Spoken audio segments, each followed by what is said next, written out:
anyway, so when he told me that he had to give up his job here in Indonesia because he was being assigned to another country without us.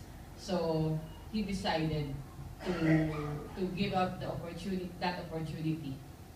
I really struggled because I know that it was not my role to decide for the family. My role is to be a helpmeet to my husband. So that is always the lesson that God is teaching me. Your role is to be a helpmeet. Your role is not to provide for the family. So, taming my heart was a response in faith.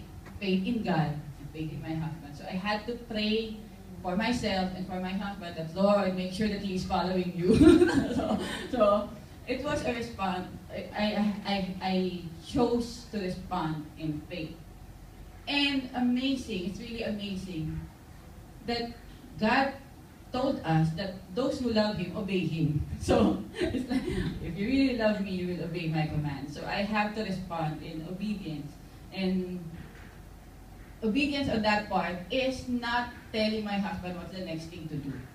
So I have to pray and I have to submit with a gentle and quiet spirit. So when it all happened, God has amazingly led us to many things, so many opportunities, trials even, that we can really feel the protection of this triangle of blessing. When Abraham was told by God to leave his country and to go to Canaan, Canaan was in famine, right? And so what did Abraham do? He went to Egypt. And if you would see in the triangle, Egypt is not part of the triangle. But God intervened. God intervened and brought him back to the triangle. So in our case, there were decisions that we made that may not have that were outside, that were like techniques, because Egypt, we see that Egypt is a symbol of man's propensity to depend on themselves. So when times are tight, we do our own strategy. In Tagalog, dumidiskarte tayo. But that's out of fear. We're in Jakarta. so that's not out of faith. That's out of fear. But God intervenes and brings us to faith and then obedience again. So for us, what God has been doing for us when Leonard had to give up actually he did not give up the job that God gave him when we went to the Philippines. The company closed. So the company had to give him up. In fact, the company had to give him up because they cannot pay his salary anymore. But the company cannot give him up completely. The laptop is still with him.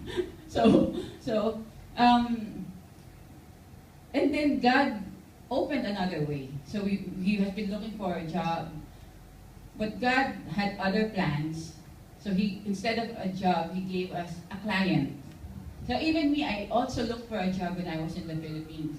So we are homeschooling, and then as a way to escape to Egypt, because there was famine in the land, I looked for a job. So I went to the interviews. They were also impressed, but in the end, they cannot hire me. So I'm overqualified, I'm too expensive, I'm too old. Somebody told me I'm too old. Wow. I told the interviewer, me? I'm old? How old are you? I was really so surprised. That was the first time somebody told me I'm old. So anyway, bottom line, we cannot go to Egypt. I'm really already giving up homeschooling despite the clear call to homeschool. So anyway, God gave us a client. And this client, so the client was a contact of Leonard that he made here in Jakarta. To make a long story short, we were forced to set up our own company. And the company is named 1022. Because after so much prayer, pleading with God, God has been showing us John 10:10. I have come that they may have life and have it to the full. The enemy only come to steal, kill, and destroy. But I have come that they may have love and have it. Lord, what does that mean?